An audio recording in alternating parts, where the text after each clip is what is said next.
Desde el siglo I al siglo IV de la nueva era cristiana,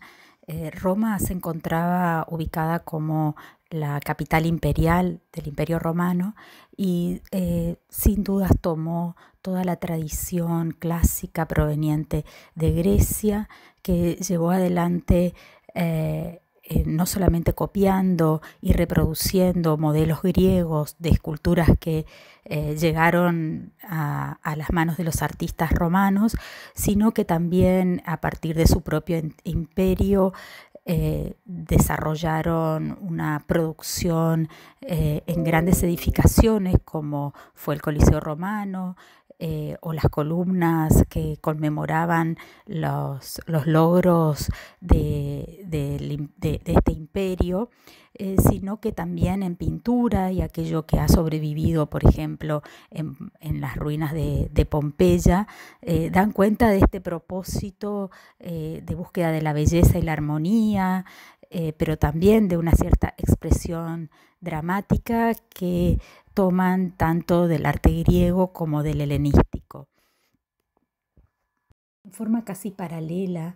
a la producción del Imperio Romano y luego después con la caída de el Imperio Romano de Occidente en poder de los bárbaros a partir de 476 después de Cristo, podemos ubicar en forma contemporánea las producciones del Imperio Romano, aquel arte reconocido como los inicios del arte de la Edad Media, como arte paleocristiano, que es el que desarrollaron las primeras comunidades cristianas que convivían con la pagana bajo el Imperio Romano. Si bien este arte tiene un origen, unos inicios imprecisos, algunos lo ubican en el siglo I y otros en el siglo II de la actual era, hasta la caída del imperio, es un arte que se realizó principalmente en el ámbito de las catacumbas y recién sale a la luz pública luego del edicto de Constantino en el 313, en el que se admite la Iglesia católica. Este arte paleocristiano actúa de puente entre dos culturas, la cultura clásica y la cultura cristiana, y por la ruptura que supone con el paganismo y el clasicismo, se toma como inicio del arte medieval. A diferencia del clasicismo, no busca esa representación bella, idealizada, armónica, pero tampoco se adopta, digamos, una estética pagana, sino que se basa en una tradición o empieza a construir más bien una tradición de lo que va a ser la iconografía de Cristo,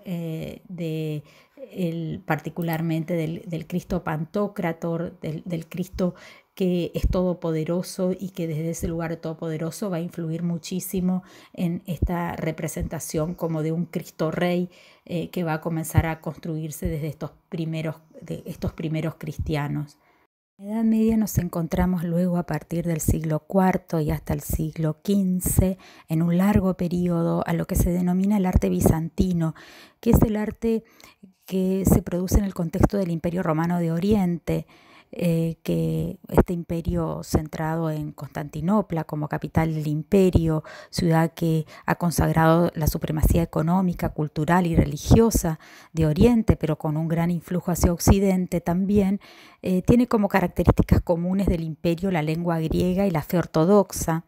y un emperador que concentra tanto el poder temporal y espiritual, y por eso la supremacía del emperador se da incluso sobre la iglesia, porque los emperadores lo eran por la gracia de Dios. Los encargos artísticos, por lo tanto, estaban centrados en la corte, que sería el único cliente, ya que incluso aquellos trabajos realizados para las iglesias procedían de la misma corte. El estilo bizantino, para muchos historiadores, constituiría una síntesis de el arte helenístico y orientalizante del imperio persa. El mosaico fue el arte figurativo por excelencia del arte bizantino, que tuvo como características la impronta de representar de manera impresionante a las personas dignas de respeto y reverencia, particularmente el emperador, su corte, pero también ciertos elementos formales que van a distinguirlo de lo que fue el arte clásico y que lo ubicarían dentro de un realismo antinaturalista. Mientras el arte clásico buscó siempre el naturalismo, tanto el arte clásico griego como romano, el arte bizantino es más antinaturalista. Hace uso de la ley de la frontalidad como principio en el que la figura es retratada con una actitud rígida y frontalmente hacia el espectador, y esta frontalidad influye también en la creación de un carácter de una imagen ceremonial. Las figuras muchas veces tienen proporciones deformadas, estilizadas o antinaturales, y en algunas oportunidades incluso figuras geometrizantes y estereotipadas. Los temas tienen que ver, por un lado, en la representación de Cristo y de la Virgen, que son representados como un rey y una reina, revestidos de preciosos hábitos reales, sentados en sus tronos, llenos de reserva, inexpresivos, distantes y con una comitiva de apóstoles y santos que los rodean, como también se representa al emperador y a la emperatriz en las ceremonias palaciegas. Todo es grande y poderoso, todo lo humano y subjetivo y caprichoso está como suprimido, y se representa mucho el boato con mosaicos, esmaltes, piedras preciosas y vestiduras con adornos suntuosos y recamados en oro, que son justamente ejemplos de este boato.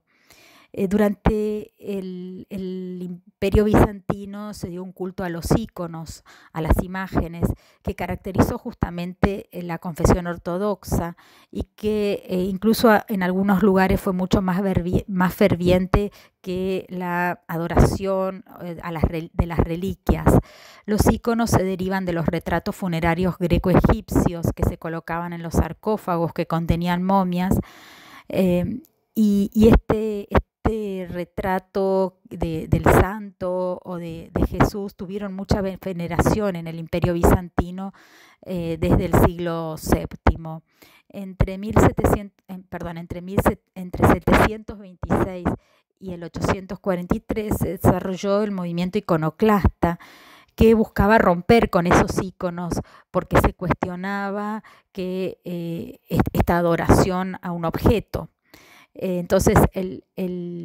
movimiento iconoclasta no estuvo tanto en contra de las imágenes, sino del culto a esas imágenes. Es decir, no se dirigía al arte como tal, sino de forma exclusiva al arte religioso y al culto idolátrico de que era objeto ese arte religioso. A partir de 843, en el séptimo concilio ecuménico, la emperatriz Teodora restauró el culto a las imágenes. Por su parte, el arte románico es aquel que coexiste temporalmente con los últimos siglos del arte bizantino, pero que lo ubicamos geográficamente en la Europa occidental, particularmente entre los siglos XI y XIII de la era cristiana. Fue el primer estilo claramente cristiano y europeo que sintetizó de algún modo distintas opciones que se habían dado en la temprana Edad Media, como la románica, la bizantina, la germánica y también la árabe, en un lenguaje que fue aplicado a diferentes manifestaciones artísticas. Por lo tanto, no es un producto de una sola nacionalidad o región, sino que más bien se dio de manera simultánea en distintos países europeos, y que se caracteriza por ser un arte fundamentalmente sacro, de una sociedad donde el fervor religioso estaba ampliamente extendido y donde la cultura era controlada por la Iglesia. También es un arte feudal por excelencia, y esta afirmación es en gran medida entendida desde el hecho de que es un arte monástico y a la vez nobiliario. Monástico porque tiene como centro los distintos monasterios y las iglesias, y nobiliario porque es la nobleza junto al clero los que están en la parte más alta de la pirámide feudal. La mentalidad románica es de carácter simbólico y el arte fue una manifestación de este carácter simbólico. Por eso tiene mucha importancia la iglesia, el templo y los monasterios, porque los objetos litúrgicos, las columnas, las ventanas, los vitrales y el edificio mismo tenían para los clérigos un sentido oculto que trascendía la simple visualización y que solamente el clero tenía posibilidad de interpretar. En ese sentido, las artes plásticas, por su doble carácter sacro y simbólico, tienden a representar el mundo de lo sobrenatural. Y el único que merece atención para la mentalidad de esa época es ese mundo sobrenatural. Por eso entender el arte románico es entender también el crecimiento de la Iglesia Católica en los distintos países europeos. La función de las artes plásticas entonces era doble, como soporte de la piedad para incitar a los fieles a la oración y como elemento pedagógico en un mundo de iletrados. Los temas iconográficos que va a representar el arte románico son la divinidad, particularmente, que es representada en la Trinidad, Dios Padre, por medio de una mano que bendice con 3 dedos y que es el símbolo de la Trinidad y que parece emerger de un círculo que es el símbolo de la divinidad. El Hijo, o sea, la representación de Cristo, que se representa como Pantocrátor, todopoderoso, según la tradición bizantina que influye en este arte románico. Y además el Espíritu Santo, que es representado mediante una paloma blanca de alas desplegadas.